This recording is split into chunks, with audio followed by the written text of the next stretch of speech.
Welcome to today's video tutorial, where we'll guide you through the setup process for MTC Engineering's Gen 2 multi-stage clutch, specifically tailored for dyno testing and tuning. This process applies universally to all motorcycle makes and models that use the Gen 2 clutch. In this demonstration, I'll be using Schnitz Racing's Gen 2 Turbo Hayabusa. Now you might be asking, why is it crucial to set up this type of clutch for dyno sessions? Well, dynos impose substantial load on your motorcycle's engines, especially at low to mid RPM. To handle this load, we need to introduce static pressure and weight into the clutch. So now, let's dive into the tools you'll need to get your bike ready for the dyno. The only tools needed for this task is a Gen 2 multi-stage tuner kit, 4 or 5 millimeter T-handle, 964 socket, a ratchet, dowel calipers, notepad, pen, a towel or cloth, and finally a tray to keep everything organized.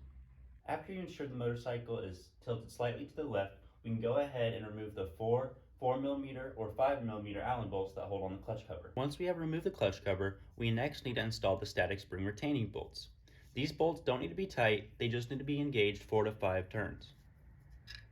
Once we have installed the 6 static spring retaining bolts, we next need to remove the clutch hat. The clutch hat is held on by 12 9/64 bolts. Make sure to unloosen the bolts in a star pattern. Once that we have removed the clutch hat, we next need to move to a workbench so we can remove the holdback springs and add base to the static springs.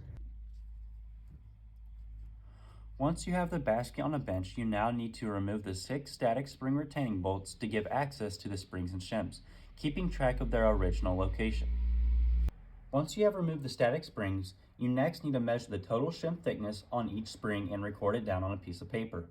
For the dyno, you need to aim for 125 to 150 thousandths of static spring shims to add clutch lever pressure.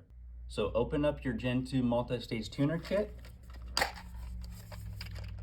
and here you can see we have 50 thou shims.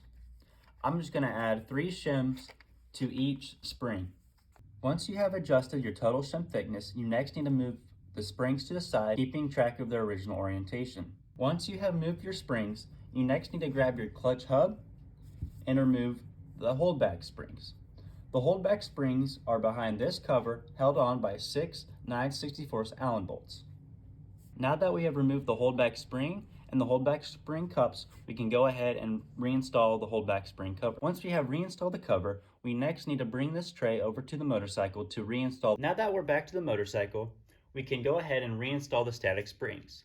I must add, for turbo or nitrous applications, 150 thousandth thickness might not be enough, and you might need to go up more. Once we have reinstalled the static springs, we next can reinstall the clutch hat, making sure that the clutch hat arms line up with the steel inserts.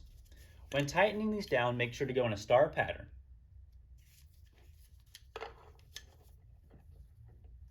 Once we have reinstalled the clutch hat, we next need to pull the clutch lever in and make sure it feels okay and engages fully. Once you give the clutch lever a pull and it feels okay, you can go ahead and reinstall the clutch cover. Once we have reinstalled the clutch cover, we next need to put the bike on a flat surface and check the oil level. Once you check your oil level and it looks good, you're ready for the dyno.